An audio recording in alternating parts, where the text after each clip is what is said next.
अभी आज मैं ट्यूशन से आई हूँ और घर से मज़ेदार खुशबू आ रही है।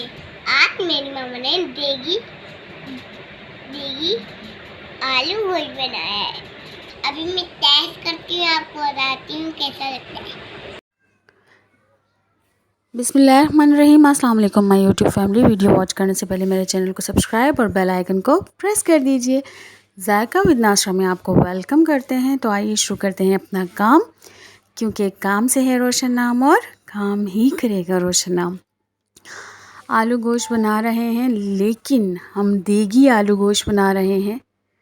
बहुत ही जायकेदार, बहुत ही मज़ेदार रेसिपी है। आलू गोश्त ले लिया है मैंने, यहाँ दही ले लिया है, प्याज ले लिया है बड़े साइज़ का, और खड़ा गरम मसाला लिया है जिसमें 2 बड़ी इलायची मैंने खोल के डाली है, काली मिर्चें 5-6 से लौंग और दालचीनी के 2 छोटे टुकड़े और तेज़पत्ता। यहाँ हल्दी और लाल मिर्ची ली है, या आप अपने टेस्ट के मुताबिक लीजिए। धनिया पाउडर मैंने 2 चम्मच भर कर लिया है। इसके साथ साथ नमक हस्बे ज़ायका। और यहाँ पर मैंने अदरक लहसुन का पेस्ट बनाया है, लेकिन इसमें लौंग 4 से 5, काली मिर्ची 10 से 12 और बड़ी इलायची 2 अदद शामिल कर ली थी। इसके साथ मैंने भुना कुटा धनिया लिया है, इसको मैंने तवे पे हल्का सा भूनकर और कूट लिया है। गार्निश करने के लिए मैंने यहाँ हरा धनिया और हरी मिर्चें ली हैं। तमाम इंग्रेडिएंट्स अब आपके सामने हैं, अच्छी तरीके से नोट डाउन कर लीजिए। तमाम चीज़ें आपने बहुत ध्यान से और बहुत अच्छी तरीके से नोट डाउन करनी है। ज़ीरा मैंने ऐड नहीं किया है, ठीक है। यहाँ हम ऑयल ले लेंगे, ऑयल के साथ इसमें मैंने प्याज ऐड कर दी है। अब प्याज को आपने अच्छी तरीके से फ्राई करना है। प्याज बारीक कटी हुई हो तो बहुत अच्छे तरीके से फ्राई हो जाती है, जल्दी हो जाती है।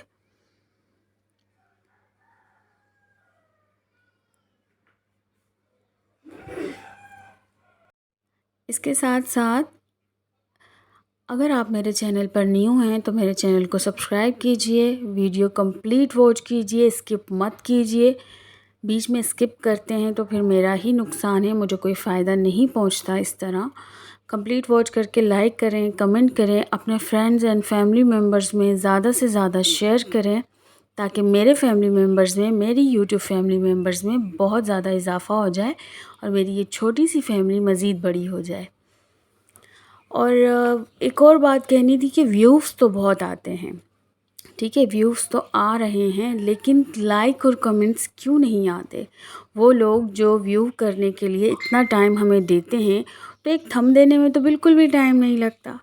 तो वो आप लोग जब व्यू देखते हैं, अपना टाइम निकालते हैं, तो एक थंब भी दे दीजिए, उसमें तो बिल्कुल भी टाइम नहीं लगता। यहाँ मैंने प्याज ब्राउन करके, बातों में देखिए पता ही नहीं चला, प्याज ब्राउन करके निकाल लिया था। अब उसी ऑयल में मैं खड़ा गरम मसाला ऐड करूँगी।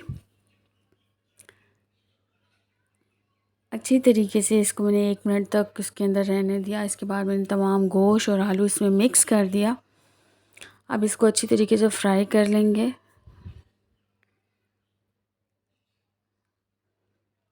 तमाम गोश्त ने जो पानी रिड्यूस किया, उसको अच्छी तरीके से ड्राई कर लेना है आपने। गरम मसाले की और जो गोश्त की इतनी प्यारी खुशबू आ रही है, ख़ास तौर पे जो हमने बड़ी इलायची यूज़ की थी।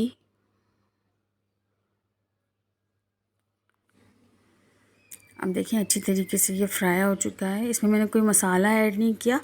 ये इसमें एक कलेजी का पीस था, तो वो भी मैंने डाल दिया। अब ये थोड़ा दाने दाने से कुछ महसूस हो रहा है ना, ये उसके कलेजी के टुकड़े की वजह से ज़रा कलर ऐसा हो गया, लेकिन फिर भी खुशबू अच्छी आ रही है।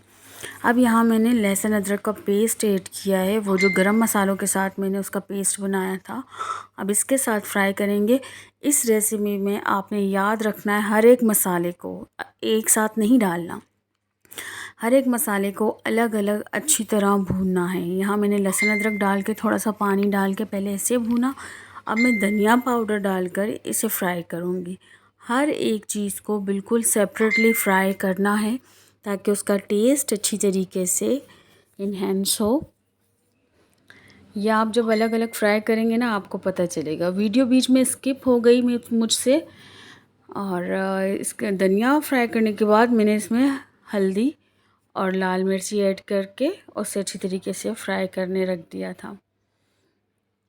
थोड़ा सा पानी डालूँगी कि जो मसाला है ज़मीन पे लगे ना, सॉरी तह में ना लगे, और ये अच्छी तरीके से भुन जाए, जले ना। कलर देखें कितना प्यारा और खुशबू इसी में इतनी प्यारी आ रही है। इस रेसिपी के 2 मेन इंग्रेडिएंट्स हैं, जिसमें हैं बड़ी इलायची और भुना कुटा धनिया। ये 2 इंग्रेडिएंट्स ऐसे हैं कि आलू गोश्त को देगी गोश्त बनाने का काम करते हैं। देखिए, अब चिकन आता है ना घर में, तो हम लोग हमेशा आलू गोश्त, आलू गोश्त, आलू गोश्त शोरबे वाला बस यही बनाते रहते हैं। थोड़ा रेसिपी को चेंज करें, कुछ अप डाउन करें। इंग्रेडिएंट्स वही हैं जो आप यूज़ करते हैं। आलू गोश्त में सेम मसाले डलते हैं, सेम टमाटर प्याज डलता है, लेकिन थोड़ा सा चेंज कर लें। इस रेसिपी में टमाटर की जगह जो है हमने दही यूज़ किया है, इसमें टमाटर बिल्कुल ऐड नहीं किए। थोड़ा सा चेंज करें, अपनी लाइफ में चेंज लाएं। ऑटोमेटिकली बच्चे शौक़ से खाएंगे, हस्बैंड शौक़ से खाना पसंद करेंगे कि आज कुछ यूनिक बना है, या जब भी गोश्त बनाएं तो आलू गोश्त ही बनाएं। ये इस तरह तो मज़ा नहीं आता ना। आप थोड़ा सा इसको थोड़ा सा करें, कुछ अपडेट करें चीज़ों को, कुछ चीज़ें बढ़ा दें, कुछ चीज़ें घटा दें, एक नई रेसिपी बना लें। यहाँ देखिए बहुत अच्छी तरीके से माशाल्लाह मसाला भुन चुका है और बड़ी लजीज मज़ेदार खुशबू आ रही है। अब चूल्हा मैंने स्लो कर दिया। अब यहाँ पे मैं दही ऐड करूँगी। और एक और बात कि मैं दही फेंटना भी भूल गई।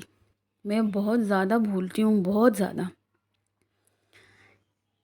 इतना भूली तो एक दिन भूल जाऊँगी कि न्यू चैनल भी है मेरा, मुझे काम इस पे ध्यान से करना है।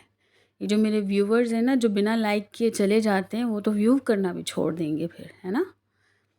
तो चलें, कोशिश करेंगे कि गलतियाँ छोटी-छोटी हैं, होती रहती हैं यार, कोई बात नहीं। अब दही इतना भी नहीं, देखें इतना भी नहीं दानेदार, ठीक है। अब सालन मैं ख़ुद कवर करूँगी, इसको अच्छी तरीके से फ्राई करके देख लीजिएगा। और माशाल्लाह से ये बहुत अच्छी तरीके से भुनने शुरू हो चुका है और इसकी क्या खुशबू है। अभी तो देखिए टमाटर भी नहीं डला और इसमें हमने जो प्याज ब्राउन की थी वो भी नहीं डली।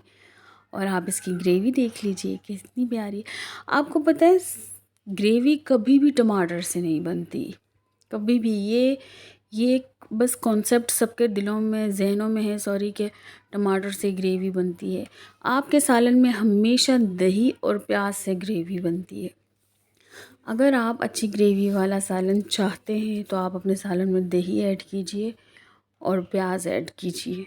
ये 2 चीज़ें ऐसी हैं जो बहुत अच्छी ग्रेवी बनाती हैं।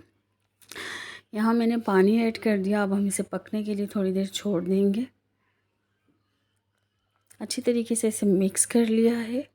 अब जब तक गोश्त गलने में तो टाइम नहीं लगेगा, लेकिन जब तक आलू गल जाते हैं इतनी देर तक हम इसे रखते हैं, तकरीबन 10 minute. I think 10 minute enough है इसके लिए। तो चलें 10 मिनट तक इसको रखते हैं और फिर मिलते हैं 10 मिनट के बाद।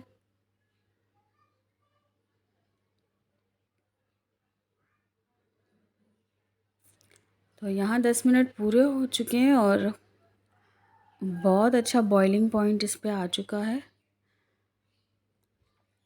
तो आलू तकरीबन गल चुके हैं। अब इसमें मैंने जो प्याज ब्राउन की थी वो कूट कर ऐड कर ली है। बहुत ज़्यादा बारीक प्याज नहीं की है, आप चाहें तो कर लें, लेकिन मुझे थोड़ी सी दरदरी पसंद है, तो मैं क़ोरमे में भी ज़रा सी प्याज दरदरी रखती हूँ। इसके साथ साथ लास्ट में जो भुना कुटा साबुत धनिया था मैंने वो ऐड कर दिया है। अब बस इसे हम मज़ीद 5 मिनट तक रखेंगे और इसके बाद डिश आउट कर लेंगे। रेसिपी बहुत इजी है, बहुत आसान है बनाना। आप लोग घर में ज़रूर ट्राई कीजिएगा और जो देखते हैं, पसंद करते हैं, जो बनाते हैं, तो प्लीज़ कमेंट बॉक्स में आकर अपनी राय का इज़हार किया करें। इससे मुझे पता चलता है कि आपने क्या सीखा, क्या समझा, या मेरी तरह आप कितनी गलतियाँ करते हैं। तो कमेंट बॉक्स में आना आपका हक है। इसे 5 मिनट के लिए और रखते हैं। आफ्टर 5 मिनट्स कंडीशन आपके सामने है। इसके साथ मैंने ऐड कर दिया है ऊपर हरा धनिया और हरी मिर्चें। अब इसको अच्छी तरीके से मिक्स कर लेंगे। बहुत प्यारी खुशबू आ रही है माशाल्लाह से, बहुत ही लजीज अच्छा शोरबा बना है इसमें। अब आइए, आलू देखिए बिल्कुल गल चुके हैं माशाल्लाह। अब ये खाने के लिए रेडी है, तो आइए इसे डिश आउट करते हैं। अल्हम्दुलिल्लाह अल्हम्दुलिल्लाह, क्या ख़ूबसूरत इसका रंग आया है, क्या लुक आई है, बहुत ही अमेजिंग माशाल्लाह माशाल्लाह, बहुत ही ख़ूबसूरत दस्तरख़्वान।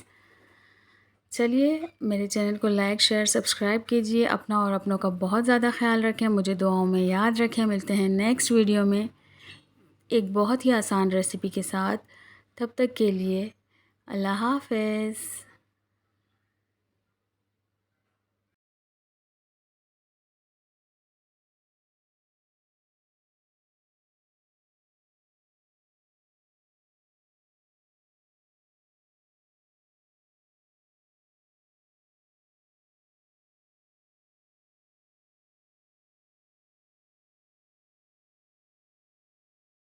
और इसी के साथ साथ एंड में आयशा का मूड बहुत ज़्यादा ऑफ हो गया था, क्योंकि मेरे आशू की डॉल को किसी की लग गई नज़र।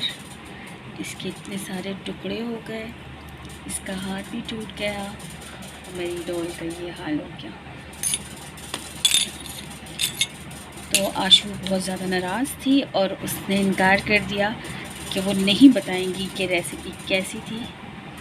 अब दुआ करें मेरी गुड़िया का मूड अच्छा हो जाए, उसके लिए नई डॉल जल्दी से आ जाए।